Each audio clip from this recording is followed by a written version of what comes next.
Health-wise, everyone doing good. Alex better. Uh, everyone feeling a little better.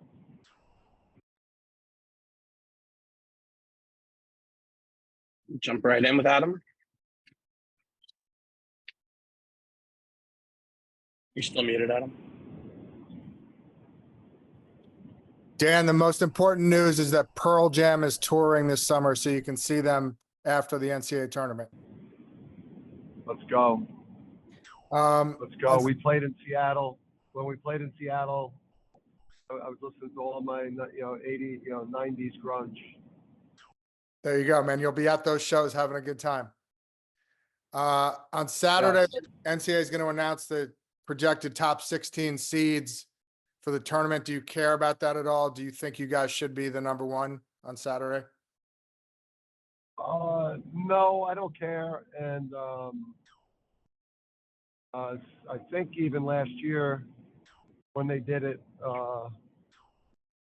we didn't even make the show. And in general, the Big East, the Big East in general, I don't know, it's the lack of Power 5 football or what have you. But the Big East doesn't get enough respect. Enough attention for the great games, and then we should have way more teams in this NCAA tournament. Because the league it's as good or better. It's as good as any league in the country. Yeah, if I could just follow up, I mean, there was a bunch of teams on the bubble: Seton Hall, St. John's, Villanova. Like Lunardi's only got 4 teams in right now.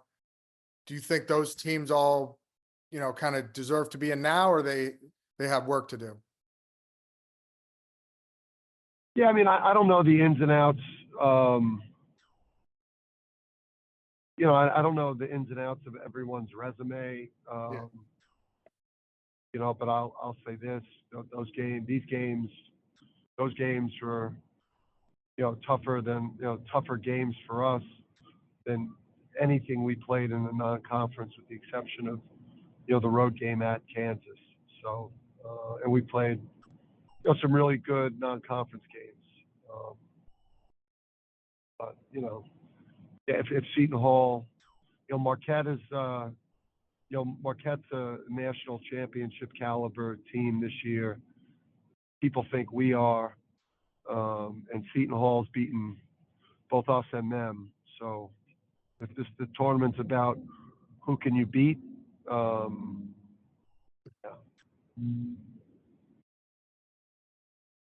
All right, thanks. I'll see you at the Pearl Jam show. Yeah. We'll go to Joe. Hey Dan, I was just curious. You know, you said everyone's feeling better, but what was wrong with Tristan's hand, and is that fully back better? Yeah, just brutality of the Big East / physicality of our practices. Just took a bruise there, but he's feeling much better, and yeah. Gavin next. Hey, Dan, you kind of hit mid-February here. How much do you bring up to your team about, trying to win a Big East regular season title? I know you carry the poster around and everything, but is it come up a conversation much? Yeah, I think we just, it's trying to stay as consistent with our messaging throughout the year. Obviously, preparation and process focused. But also, now this time of year, sprinkling in that you've got to be in championship mode every time that you step on the court. Because we are approaching the time of year, both with the regular season, with the Big East tournament, with March Madness, where it's the ultimate in pressure, pressure moments. So. Everyone knows what's at stake. The information's readily available. The great thing for us this time of year is that when you coach or play at UConn, you have the benefit of playing with constant pressure because of the history and the expectations of UConn. That maybe other programs that have the benefit of flying more under the radar. That they don't maybe have that constant pressure that we just, I think, have become accustomed to coaching with and playing with. Thanks. You got it. Dave? Yeah, a little off the beaten path here, but these, those inside the huddle things that Fox does, obviously it's brought some, entertaining stuff to from your huddles and from other schools as well. Do you first of all, do you like that idea? And do you think it's good for the Big East in general, college basketball overall? And is it something that you think kind of, well, again, is it just like a good thing? Do you like it? Do you think it's intrusive, or do you think it's a good thing for your program? I think in college basketball in general, I think men's college basketball is like the worst marketed sport of all the major sports in our country. We do just a terrible job of promoting the players, the programs, the coaches. I think that's why we kicked we kicked around the idea of doing an all access type of show, with a couple of the bigger streaming services. But we chose that this year wasn't the right year. But I think it's good. I'll never do the mic for the game. That's too dangerous for me. Obviously you got to be aware of your language. When the boom mics come in, but I don't. We do a horrible job marketing college basketball. So the more things we could do, to lift the curtain and tell the stories, and I think the more access is definitely better. You're cognizant when the camera's on, like you said, the mic boom's there. The guys all know it's there. I think sometimes you're aware of it. Sometimes you're not aware of it, and you may pick it up. You may be in the huddle. You may be incensed about something that just happened on the court, and you may pick up the boom mic halfway through the huddle or on the way out and say to yourself, "Holy crap!" They're gonna have to beep the hell out of that. May come through your mind. But yeah, I don't. When you're in fight or flight, the last thing you're thinking about is what type of TV you're about to make. Thank you. Got it. Back to Joe. Yeah, Dan, just what can you get out of a game like tomorrow's? Obviously, you have a tough part of your schedule coming up, a top 5 matchup on Saturday. Just what do you get out of a game like this? Yeah, I mean, every one of these games, counts as,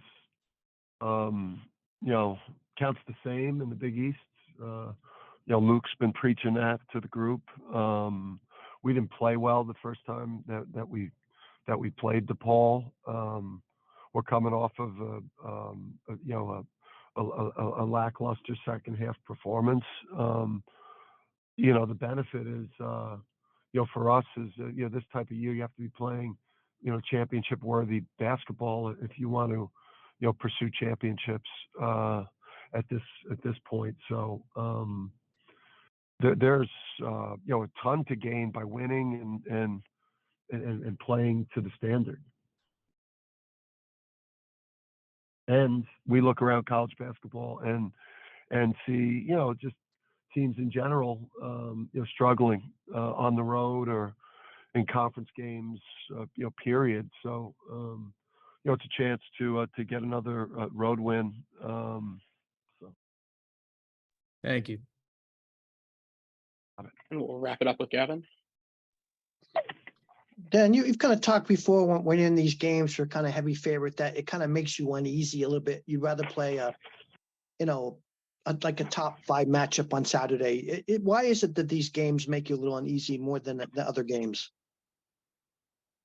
I think, you do, your mind drifts a little bit to, if you've played your way into the point in the year where you're playing for seeding in the NCAA tournament as opposed to, a berth, the bubble.